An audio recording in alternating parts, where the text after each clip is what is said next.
bosku. Apa kabar semuanya? Semoga bosku semuanya dalam keadaan baik-baik saja. Kembali lagi di channel yang tidak enak didengar ini. Buat yang belum subscribe, tolong dipencet dulu tombol subscribe-nya.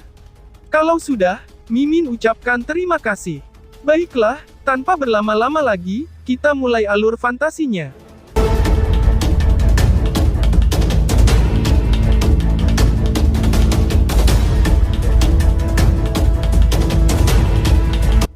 Ketawanya yang menyeramkan, bergema di seluruh area lelang. Namun, yang mengubah ekspresi seluruh wajah orang-orang, karena mereka bisa merasakan niat membunuh yang kuat dalam tawa orang itu. Semua perhatian mereka semua, akhirnya dialihkan ke arah Lindong. Namun, yang mengejutkan semua orang adalah, bahwa ketika Lindong yang sedang diancam oleh pemimpin terkenal Kekaisaran Angin Cloud, wajahnya masih setenang air danau yang tenang. Wajah orang yang tak terhitung jumlah, terpantul di matanya yang seperti cermin. Tidak ada yang tahu, apa yang sedang dipikirkan pemuda ini, ketika dia benar-benar berani memprovokasi Kekaisaran Awan Angin. Di samping Lindong, Marten kecil melirik sesosok pria, dengan bekas luka di wajahnya. Mata ungu hitamnya tampak melonjak karena penasaran oleh sosok tersebut. Pada saat ini, senyum konyol di wajah Little Flame menghilang juga. Aura yang mengerikan mulai memancarkan darinya secara perlahan. Dia mengangkat kepalanya, dan semburat warna merah tua muncul di matanya. Kemudian, seperti seekor binatang buas yang besar dari tanah yang tandus, Little Marten memperingatkan semua orang dengan suara yang dalam dan brutal. Aku yakin, kamu pasti berani melakukannya. Tapi, jangan pernah untuk mencobanya. Rumah lelang menjadi sunyi sekali lagi, dan semua orang melihat Little Flame yang seperti raksasa. Tiba-tiba, aura jahat memanjang keluar dari tubuhnya, menakuti banyak orang. Bahkan, Mulin dan rekan-rekannya dikejutkan oleh pemandangan ini. Segera setelah itu, ekspresi heran muncul di wajah mereka. Mereka tidak pernah menyangka, bahwa, ketika dihadapkan dengan ancaman dari individu yang kejam dari Wind Cloud Empire, kelompok Lindong masih berani menentang mereka.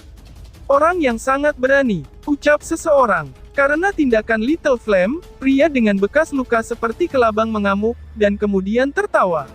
Aura jahat yang serupa melonjak keluar dari tubuhnya terus-menerus. Tampaknya dia memiliki niat untuk menyerang di tempat. Ternyata, ada yang tahu cara membual yang baik dan benar. Aku pikir yang terbaik adalah, menyelesaikan semua dendam kami setelah pelelangan berakhir. Lindong tiba-tiba melambaikan tangannya ke Little Flame dan berkata, sambil menatap lelaki yang terdapat luka di wajahnya, dan tubuhnya melonjak dengan aura jahat. Hehe, kamu benar. Setelah pelelangan berakhir, semua orang yang menjadi musuh Kekaisaran Awan Angin kita, tidak akan bisa melarikan diri, ucap sosok tersebut. Sosok di samping pria yang terdapat luka di wajahnya, mengalihkan kepalanya, dan mengungkapkan wajah putih pucatnya, dan menatap Lindong. Setelah beberapa saat, dia tersenyum penuh pengertian, sebelum dia duduk kembali di kursi batu. Aku akan membiarkanmu hidup sedikit lebih lama. Hargai sedikit waktu yang tersisa. Ucap orang yang terdapat bekas luka di wajah lelaki itu, tampak sangat menyeramkan. Dia memandangi api kecil dengan menakutkan, dan kemudian perlahan-lahan duduk di bawah tatapan semua orang. Ketika kedua belah pihak duduk, suasana bermusuhan di pasar lelang yang besar, sedikit berkurang secara signifikan. Beberapa pasang mata memindai sosok Lindong terus-menerus. Tampaknya, mereka tidak mengerti dari mana keberanian trio Lindong berasal. Bahkan, ketika mereka menghadapi dua pemimpin Kekaisaran Angin Cloud yang terkenal, mereka tidak menunjukkan rasa takut sama sekali. Tiga kerajaan super besar lainnya, sedang melihat secara khusus pada sosok Lindong dan rekan-rekannya juga. Tampaknya, ada pandangan yang tak terlukiskan di mata mereka.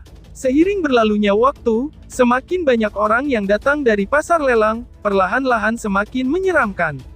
Dari kejauhan, tampak seolah-olah tidak ada ujungnya, bagaikan laut hitam pekat, karena begitu banyaknya dari para peserta.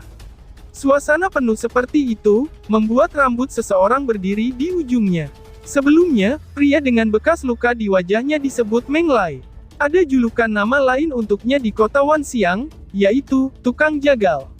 Dilaporkan, sejak dia melangkah ke Ancient Battlefield, darah di tangannya berjumlah lebih dari 100 orang lebih.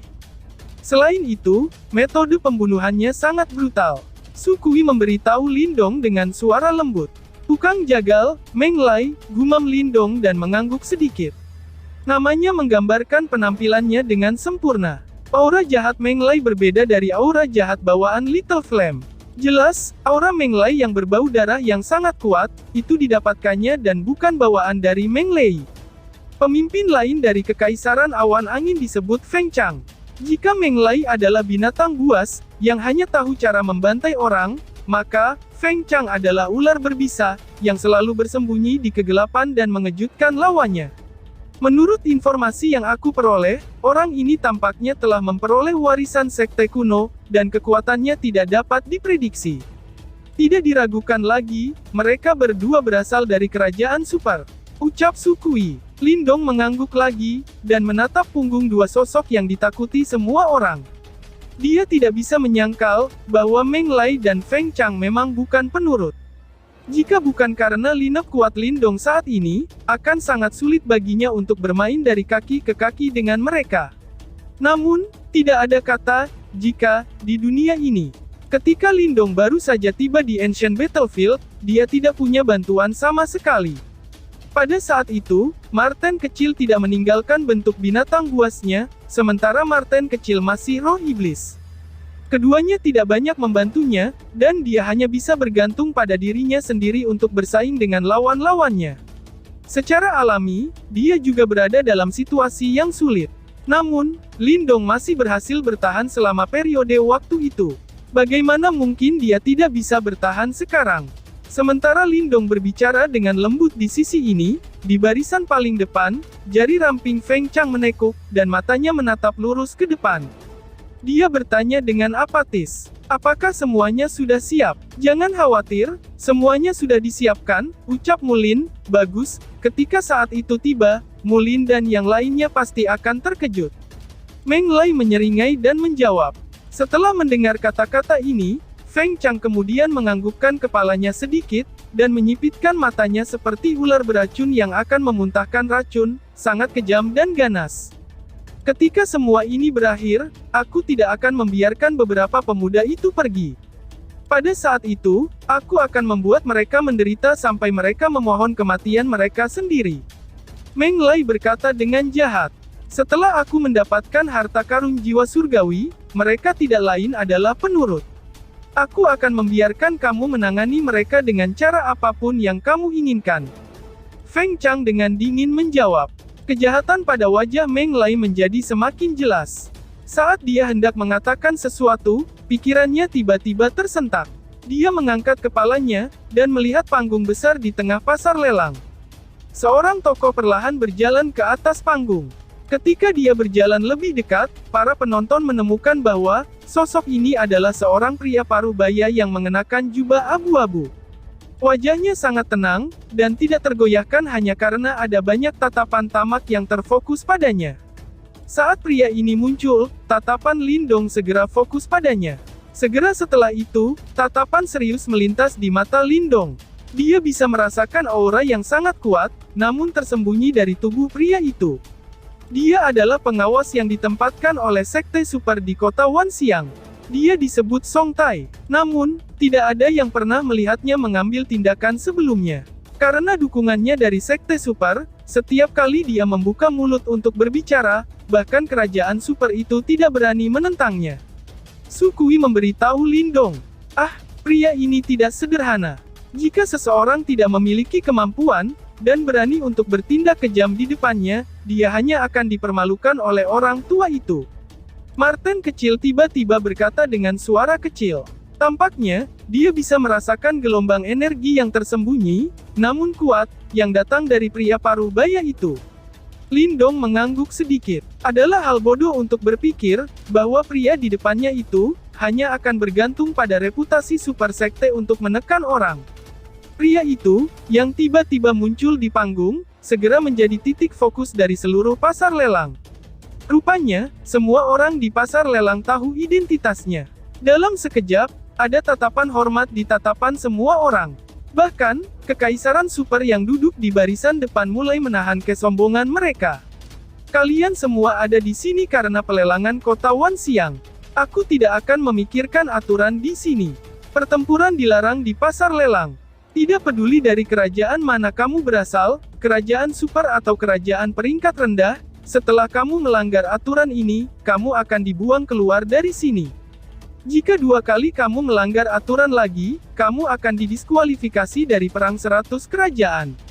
Semuanya, apakah sudah jelas? Ucap Song Tai. Pria parubaya itu meletakkan tangannya di belakang punggungnya, dan mengamati seluruh area dengan tampilan tidak antusias. Suara tegasnya bergema keras di telinga semua orang. Saat tatapannya menyapu Lindong, dia berhenti sejenak. Setelah itu, ketika dia melihat Little Marten, ekspresi wajahnya sedikit membeku, dan ekspresi curiga tampak melintas di wajahnya. Ketika dia pertama kali melihat Little Marten, dia bisa merasakan getaran berbahaya agak samar, yang dipancarkan dari pemuda tampan itu. Mungkin, aku salah. Gumam Song Tai. Perasaan seperti ini padam setelah beberapa saat. Ketika dia memfokuskan kembali perhatiannya, dia tidak bisa lagi merasakannya. Setelah itu, pria parubaya bergumam pada dirinya sendiri, dan menatap Little Marten sekali lagi, sebelum mengalihkan pandangannya ke tempat lain. Persepsinya agak tajam. Tampaknya, penguasaan energi mental pria tua ini juga telah mencapai tingkat yang sangat tinggi. Kata Little Marten, setelah pria parubaya itu mengalihkan pandangannya ke tempat lain. Pada saat ini, Lindong diam-diam menghela nafas lega juga. Ketika dia melihat pria parubaya itu menatap ke arah mereka, dia khawatir identitas Little Marten akan terungkap. Sepertinya, dia tidak mengkhawatirkan apa-apa. Tidak banyak item untuk dilelang kali ini. Namun, barang-barang ini telah melalui serangkaian seleksi ketat, sebelum disiapkan untuk pelelangan. Dan oleh karena itu, mereka masih dianggap artefak langka. Aku kira, akan ada banyak orang yang tertarik pada barang pelelangan nanti, gumam Song Tai. Di panggung lelang, pria parubaya itu memandang pasar lelang, dan tertawa terbahak-bahak.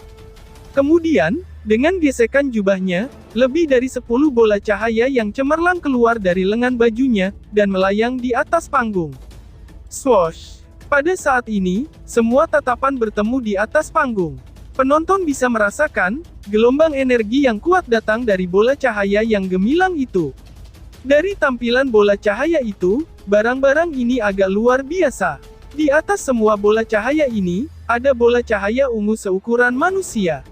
Ada lingkaran halo yang mengelilingi bola cahaya itu. Tidak jelas, itu mengeluarkan gelombang energi yang menyebabkan rasa takut di hati orang yang tak terhitung jumlahnya. Di bawah gelombang energi semacam itu, seluruh pasar lelang menjadi sunyi. Setelah itu, hampir semua mata semua orang, termasuk Lindong, mulai menyala dengan bersemangat.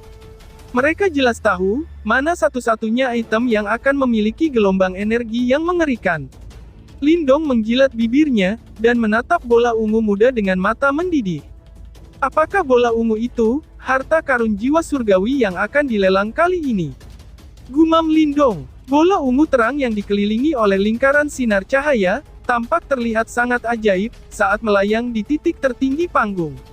Gelombang energi yang unik dan kuat, yang dipancarkannya itu tidak diragukan lagi, itu membuatnya menjadi sorotan seluruh orang-orang pasar lelang ini, menyebabkan mata para penonton yang tak terhitung jumlahnya, dipenuhi dengan semangat dan keserakahan yang menggebu-gebu. Jika bukan karena Song Tai yang berjaga di panggung pelelangan dengan wajah lurus, dan jika ia tidak mewakili sekte super manapun, para penonton di tempat ini akan merasa kewalahan dengan keserakahannya, dan mencoba merebut artefak dengan paksa. Insiden semacam ini mungkin jarang terlihat di dunia luar, namun itu biasa terjadi di medan perang kuno. Di tempat ini, jika seseorang cukup kuat, dia bisa melakukan apa saja tanpa halangan apapun. Di atas panggung pelelangan, Song Tai menatap pasar lelang yang gelisah dengan wajah kusam. Setelah beberapa saat, dia melambaikan tangannya, dan salah satu bola yang bersinar terbang ke bawah, dan mendarat di telapak tangannya. Cahaya menghilang dan muncul menjadi puncak gunung hijau setinggi 3 kaki. Item lelang pertama adalah treasure jiwa bumi, pedang puncak jiwa. Pedang ini adalah salah satu harta karun terbaik di antara harta karun jiwa bumi. Bahkan, tubuh emas nirvana dari praktisi panggung 3 Yuan Nirvana, tidak dapat menangani ketajamannya, ucap Song Tai. Song Tai membalik telapak tangannya, dan longsword puncak gunung hijau muncul di tangannya. Melonjak dengan Yuan Power, ujung pedang tiba-tiba mengeluarkan kilau pedang yang berkilauan. Segera setelah itu, kilau pedang mulai mendesis seperti ular piton yang sedang bergerak. Setelah itu, batu cian besar di panggung lelang meledak. Potongan yang pecah sehalus cermin, dan ketajaman ini menarik perhatian banyak orang. Soul Peak Sword mulai dilelangkan dengan harga 300.000 pil nirvana. Song Tai dengan datar mengumumkan, setelah menyingkirkan pedangnya. Jelas, Song Tai bukan pelelang profesional. Nada datar ini biasanya gagal meningkatkan suasana. Namun, item lelang ini agak bagus, dan karenanya, suasana pasar lelang tidak mereda karena nada Song Tai. 312.000, teriak seorang penawar pertama. Ketajaman Soul Peak Sword ini memang melampaui sebagian besar harta jiwa bumi. Panggung nirvana dan tubuh emas nirvana, adalah apa yang melambangkan praktisi panggung nirvana. Jika seseorang memiliki harta karun jiwa yang luar biasa, dia pasti akan mendapatkan keunggulan saat konfrontasi. Dengan demikian, tepat setelah Song Tai menyelesaikan kalimatnya, seseorang segera menawar. 315.000, teriak seorang penawar kedua. Lindong menyaksikan keributan yang terus meningkat di pasar lelang, sementara wajahnya tetap tenang. Tatapannya menyapu bola-bola cahaya yang melayang di atas kepala Song Tai. Jelas, semacam segel telah digunakan pada bola-bola bercahaya ini. Karena itu, dia tidak bisa melihat melalui bola-bola bercahaya ini, dan mengidentifikasi artefak di dalamnya. Namun, dengan indera tajam energi mentalnya, Lindong kira-kira bisa merasakan perbedaan di antara beberapa bola cahaya tersebut. Gelombang energi yang dipancarkan oleh masing-masing bola cahaya, itu sangat berbeda dari yang lain. Tampaknya, lelang ini memang memiliki beberapa bantalan. Saudara Lindong, jika kamu ingin berjuang untuk Heavenly Soul Treasure, dan jika kamu tidak memiliki pil, setidaknya 5 juta pil nirvana, aku khawatir, kamu bahkan tidak akan memiliki kesempatan untuk membuka mulut dan menawar. Sukui dengan santai berkata kepada Lindong, setelah melihat audiensi penawaran untuk Soul Peak Sword. 5 juta pil nirvana, itu jumlah yang sangat banyak. Ucap Surou. Surou sedikit terkejut dengan jumlah yang sangat besar ini. Sepertinya, dia belum pernah melihat pil nirvana sebanyak ini. Itu hanya tawaran untuk minimumnya. Harta karun jiwa surgawi seharusnya sangat berharga. Karena orang-orang kuat akhirnya muncul sekarang, kekaisaran super yang tangguh itu, tidak akan menyerah begitu saja. Sukui berkata dengan getir. Lindong tertawa. Saat ini, ia memang tidak memiliki banyak pil nirvana. Ketika dia berada di dalam Ancient Treasure Trove, fokus utamanya bukan pada mendapatkan pil nirvana. Meskipun demikian, meskipun dia tidak memiliki dasar pil nirvana yang kuat, dia masih memiliki hal-hal lain di tangannya. Sebagai contoh, dia berhasil mendapatkan beberapa pil eliksir misterius, yang berada di ruang pil terakhir dari harta karun kuno. Pil-pil itu sangat berharga. Hanya satu dari pil itu yang cukup untuk membeli pil nirvana dalam jumlah besar. Oleh karena itu, sumber daya keuangan Lindong tidak akan kalah dengan kerajaan super itu. Dengan cara apapun, ia harus mendapatkan harta karun jiwa surgawi itu. Sementara Lindong dan Sukui sedang berbicara, putaran penawaran pertama lelang berakhir. Soul Peak Sword itu telah dibeli oleh sebuah kerajaan dengan harga penawaran 500.000 pil nirvana yang menang. Dalam putaran penawaran berikut, beberapa treasures jiwa bumi yang relatif kuat disiapkan untuk dilelang. Beberapa adalah tipe ofensif sementara, yang lain adalah tipe defensif. Secara keseluruhan, barang-barang ini dianggap kuat. Salah satu barang yang disebut, batu magmar, telah dijual dengan harga penawaran 800.000 pil nirvana. Jumlah ini tentu saja menyebabkan banyak orang menutup bibir mereka karena terkejut. Karena kelangkaan barang yang disiapkan untuk pelelangan kini meningkat, suasana di pasar lelang juga semakin hidup. Namun, dalam beberapa baris di depan, 4 kerajaan super besar dan beberapa kerajaan peringkat tinggi yang relatif kuat belum mengambil tindakan apapun. Jelas, mereka tidak ingin membuang terlalu banyak sumber daya keuangan mereka pada artefak yang tidak penting ini. Sama seperti mereka, Lindong tidak tergerak oleh treasures jiwa bumi ini. Jari-jarinya yang ramping menekuk, dan matanya sedikit terkulai, sementara dia diam-diam menunggu artefak yang menjadi mimpinya muncul. Item berikutnya, yang akan dilelang akan menjadi eliksir unik, buah saldo roh. Tidak banyak yang tahu tentang keberadaan ramuan ini. Namun, tidak perlu diragukan lagi manfaatnya. Penguasaan Yuan Power bukanlah jalan yang mulus. Kadang-kadang, karena alasan tertentu, kekuatan Yuan dalam tubuh seseorang dapat menghancurkan kekacauan, dan dapat melukai tubuhnya. Buah roh saldo ini mampu membawa keseimbangan pada kekuatan Yuan yang kacau. Di panggung lelang, buah giok hijau seukuran telapak tangan, tiba-tiba muncul di tangan Song Tai. Tampaknya, memancarkan aura unik yang samar. Saldo buah roh. Bahkan, Lindong terkejut ketika mendengar nama ini. Jelas, dia tidak terbiasa dengan item ini. Sepertinya intuisiku benar, item ini memang ada. Mari kita menawar untuk itu. Jika kita mendapatkannya, aku dapat membantu Surou untuk mengendalikan kekuatan luar biasa di tubuhnya. Tiba-tiba Little Marten berkata, sementara dia gemetar dengan kegembiraan dan antusiasme pada saat ini. Oh, Lindong terkejut. Rupanya, Marten kecil telah menunggu item ini muncul. Ramuan semacam ini mungkin tidak dapat membantu praktisi tahap nirvana sampai tingkat yang signifikan, karena kebanyakan orang di tingkat ini hanya memiliki satu kekuatan di tubuh mereka, yaitu kekuatan Yuan. Oleh karena itu, ramuan jenis ini hanya berguna bagi praktisi panggung samsara.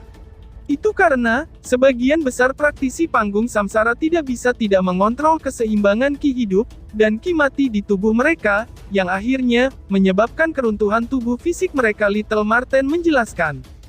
Jika item ini muncul di luar, para praktisi tahap samsara itu akan memperebutkannya sampai mati. Namun, di tempat ini, tidak banyak orang yang menyadari manfaat ramuan ini. Ucap Marten kecil. Berbagai jenis kekuatan, ucap Lindong. Lindong heran. Skenarionya agak mirip dengan ini. Kamu tidak membutuhkannya. Formasi alam semesta kuno dalam tubuh kamu, jauh lebih baik daripada eliksir manapun. Kamu adalah pria yang beruntung. Di masa depan, kamu akan mengalami sendiri manfaat dari formasi alam semesta kuno. Ketika formasi alam semesta kuno dalam tubuh Lindong disebutkan, bahkan, Marten kecil pun tidak dapat membantu, tetapi menutup bibirnya dan menjelaskan. Pelelangan buah roh ini, dimulai dengan harga penawaran, 1 juta pil nirvana, ucal Song Tai. Pada saat ini, pada tahap lelang, Song Tai mulai meneriakkan harga penawaran awal, yang membuat para penonton gempar. Banyak orang merasa tidak percaya dengan fakta itu, bahwa sebuah eliksir akan mendapatkan harga yang mahal. Sehubungan dengan keributan di antara penonton, Song Tai tidak mengatakan apa-apa. Secara alami, dia tahu betul betapa berharganya buah roh keseimbangan itu, dan faktanya bahwa itu tidak akan menerima banyak pengakuan di tempat ini. Itu karena item ini tidak berguna untuk tipe praktisi di sini. Setelah keributan di pasar lelang mereda, penonton mulai berbisik di antara mereka sendiri. Tetapi, tidak ada yang mau menawar untuk item tersebut. 1 juta pil nirvana, bukanlah jumlah yang kecil. Tidak ada yang ingin membeli apa yang disebut, balance spirit fruit, dengan jumlah pil nirvana sebanyak itu. Lindong diam-diam melihat adegan ini. Setelah beberapa menit, dia akhirnya berkata dengan jelas. 1.100.000 pil nirvana. Wow, tawaran Lindong segera menarik perhatian semua orang. Banyak orang menatapnya dengan memukau. Tatapan mereka agak eksentrik. Jelas, mereka memperlakukannya sebagai pemboros yang bodoh. Saudara Lindong, ucap Surou. Setelah mendengar tawaran Lindong, wajah tenang dan indah Surou berubah sedikit. Dia tahu bahwa Lindong menawar buah penyeimbang jiwa demi dirinya. Namun, harga penawaran 1 juta pil nirvana membuatnya tertekan dan tersentuh pada saat yang sama. Di panggung lelang, Song Tai dikejutkan oleh tawaran yang tidak terduga juga. Tatapannya bergeser ke arah Lindong, sambil mengandung semburat keheranan. Setelah Lindong menawar, tidak ada yang ingin meningkatkan tawaran. Rupanya, mereka tidak ingin menjadi gila seperti Lindong. Setelah melihat adegan ini, Lindong menyeringai. Namun, tepat ketika dia akan berbicara lagi, Suara dingin datang dengan lembut dari barisan depan. 1.200.000 pil nirvana. Suara itu milik Feng Chang dari Kekaisaran Awan Angin. Setelah meneriakkan tawarannya, dia menoleh, dan mengamati Lindong dengan pandangan acuh tak acuh. Sudut mulutnya sedikit melengkung, seolah-olah dia sedang mencibir pada Lindong. Lindong menyipitkan matanya sedikit, dan menatap Feng Chang yang bermasalah. Karena Lindong menarik kilatan amarah di matanya dan membalas. 1.500.000. 1.700.000, ucap Feng Chang. Feng Chang membalas dengan malas. Meskipun dia sudah merencanakan untuk mendapatkan Lindong dan rekan-rekannya, setelah mendapatkan Heavenly Soul Tracer, dia merasa agak lucu untuk menggoda lawan-lawannya. 2 juta. Lindong membuka mulutnya dan menawar lagi. Kakak Lindong, ucap Surou, mata besar Surou tidak bisa menahan air mata. Dia melemparkan ekspresi kebencian pada Feng Chang yang bermasalah. Jika Sukui tidak menahannya, dia akan meminta Lindong untuk menyerah pada kontes yang tidak berarti ini. Jangan khawatir, itu pasti bermanfaat untuk membayar 2 juta pil nirvana untuk buah penyeimbang jiwa ini. Little Marten meyakinkan dengan jelas. Jelas bahwa, wajahnya yang tampan agak kesal. Tindakan Feng Chang memang tercela. Hehe, kamu benar-benar layak menjadi pewaris dari 4 sekte besar misterius. Kamu cukup kaya. Karena kamu sangat menginginkannya, maka kamu dapat memilikinya kemudian, ucap Feng Chang. Melambaikan tangannya, Feng Chang tersenyum dingin, dan menatap Lindong dengan mengejek, setelah menaikkan harga penawaran menjadi 2 juta pil nirvana. Lindong menatap Feng Chang, dan tersenyum setelah beberapa saat. Sebuah tas Qian Kun kemudian terbang keluar dari lengan bajunya, dan mendarat di tangan Song Tai. Setelah melihatnya, Song Tai mengangguk sedikit. Dengan menjentikkan jarinya, buah penyeimbang jiwa terbang ke arah Lindong, yang menyimpannya setelah menerimanya. Orang itu terlalu tercela, gumam Surou. Setelah melihat Lindong menyimpan balance spirit fruit, dan duduk kembali ke kursinya, Surou masih marah. Dia tidak senang dengan kenyataannya, bahwa Lindong harus membayar 1 juta pil nirvana tambahan karena campur tangan Feng Chang. Jangan khawatir, aku akan membuatnya membayar kembali modal dan bunganya nanti, ucap Lindong. Lindong tersenyum lembut. Di dalam senyum itu ada sedikit kebencian. Jelas bahwa, Lindong marah dengan campur tangan Feng Chang, lalu, bersambung. Sekian dan terima kasih banyak.